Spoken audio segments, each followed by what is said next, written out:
মুনাফিকদের ব্যাপারে জান্নাত আমি আল্লাহ রাব্বুল আলামিন বিনা হিসাবে দিব না, আর কাফেররা যাবে ডাইরেক্ট জাহান্নামে। আর আমি আল্লাহ রাব্বুল আলামিন যাদেরকে জান্নাতটা দিব, জান্নাত কিনতে হইলে আগে মুমিনের খাতায় নামটা লেখাইতে হবে। সুবহানাল্লাহ।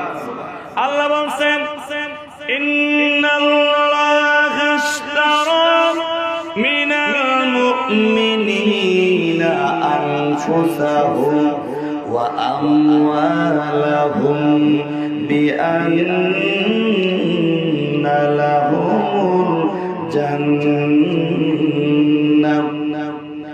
আল্লাহ তাআলা বলেন আমি মুমিনদের সাথে একটা কেনা বেচা করব। মুমিন যদি